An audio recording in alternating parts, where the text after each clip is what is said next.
one of the problems we've also been identified about the British Crown Green is that it's got the wrong name, because Sports England are not happy with the British Association because it's not. They want an English name, and so we've been told that the best thing would be to change become the English and Wales Crown Green Bowling Association.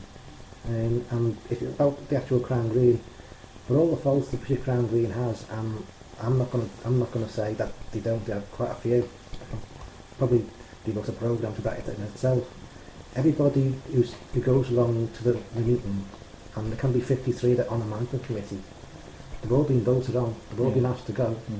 So whether the structure's wrong or the personnel's wrong, that's obviously, that's up for debate, but no one's there because they've got a given right. They've all been there because they've been asked to go. Basically because they pay to volunteer at the time. And bowlers are many ways their own worst enemy. You've got deep pockets. Short arms and deep pockets, haven't you? There's a little bit here. I think Lynn's just going to point out. I mean, Jimmy Parker's on here. He just said he felt that if the proposal came from the British Crown Green, there's a good chance it would be voted through to paying the player. Yeah, I'm sure it would. Yeah, I'm sure it would. So is that something you'll be putting forward on? Something to think about, Jim. Something to think about. Okay. Chris Morrison actually makes a very valid point as well. Without generating funds within the game for the benefit of all the players at all levels, the game sadly will continue to die. And Chris, asked the question here.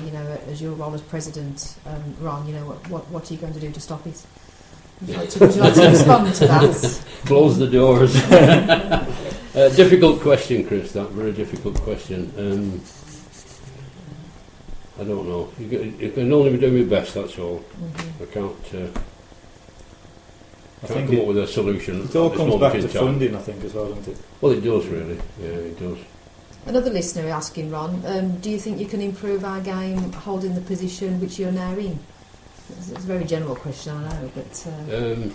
Well, I'll go back to what I said to Chris. I can only try, and it might just fall on stony ground, but you can only do your best and put your opinions across and hope that some of it will stick. That's all. Yeah, and Bowler's World, which I presume is our good friend Brian Hampson, also makes another good question based on what we've been discussing, really. Do you think the BCGBA need a publicity officer? Communication apart from competitions is very poor. What was your view on that, Ron? Yeah, I think we should have had one a number of years ago, to be honest, really. And the sooner we get one, the better. Jimmy Parker's just saying in the good comment, in the flat green game they're paying the region of £30 a year and we're questioning the pounds, which show, I mean, we're miles behind the flat green as far as them having short arms and deep pockets, haven't you? It's something that's got to be looked at to try to push the game forward. Well, bowls is what you want it to be. Most people will just want to go along to the local green a couple of times a week and have a game of bowls. And at the elite level, are prepared to put an awful lot of time and effort into travelling halfway down the country on a cold, wet and windy evening to play a game of bowls. It depends what you want it to be. And a comment here from the educator, which I think is John Hamilton, just says they all need to open their eyes, which it is, otherwise the game will just continue to be stagnant, won't it? He's just saying that everybody within the sport needs to open their eyes, really. Well, that's right. To what it is, that's right. I run a league of pensioners, and to be honest, there are 700 pensioners there. Couldn't care less about what goes on outside their little environment. That's right. And whatever good ideas got to be passed by a rules revision, and an awful lot of good ideas the counties, when it comes to voting, don't agree with. And an awful lot of, from my point of view, an awful lot of bad ideas get through. Yeah, and in some respects, counties are to blame themselves. When you've got a proposal, you've got to ensure that it's worded correctly, you've got to get your seconder, and you've got to circulate some county associations and sell it to them to get the support. Brian Hampson also makes a good point in terms of nominating rules. Anything has got to get past the 40-plus strong management committee to get anything done.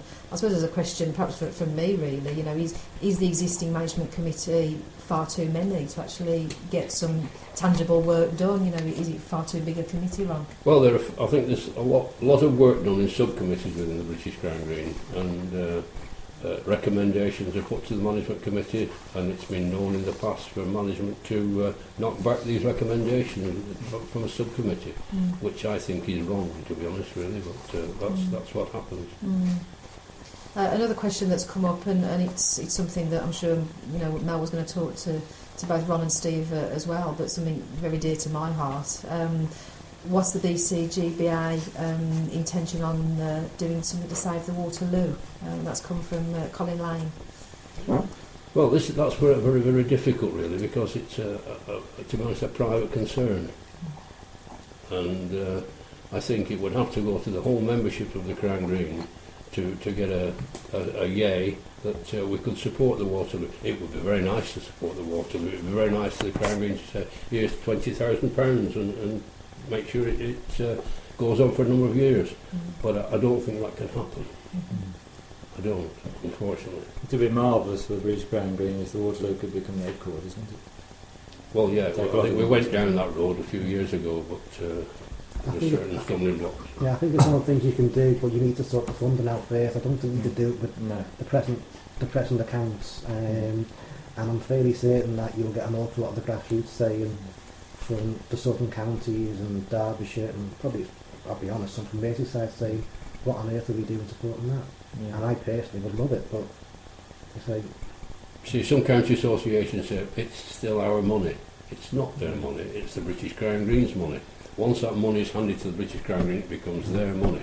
And really, the British Crown Green should be able to do what they want with it to benefit each and everybody, and greens like this. I don't know if anybody wants to go to leave to do anything other than thrive. Yeah. That's right, yeah. Just going back before Mel continues for the pound registration per player, Chris Morrison makes a comment here. If you worked out the finances, you could actually donate small amounts and consider grants, etc., back to leagues and associations from an income of 250,000 each year, and stressing it's not just for the elite, it actually can go back into individual counties leagues as well if you had an income of that substantial amount coming in each year. At the moment we give something, I think last year was something like in the region of £6,500 in grants to various clubs in respect of new toilets, new greens, new fencing, pavilions, floodlights, etc., etc. And we do that out of the monies we get. So we're looking at, 25% of the money we get through the £10 club fees goes back in grants to various clubs. One question here again, so the educator's saying is about, we need more youth and we must concentrate on trying to get youth into the sport. I mean, what efforts are the British Crown Green doing that? I mean, do they go into schools and things like that? A lot of county associations are going into schools now. It's surprising how many the development officers. I think the development situation of the Crown Green, they've got development officers in every, even Steve's Merseyside development officer, are making the game stronger, really, and they're going into schools and they're getting good response from the schools, getting it on the curriculum, and I think we're benefiting in the long term. One thing which has improved the junior situation, I think, is bringing the females within the junior county teams. A lot of young girls coming along because of this now.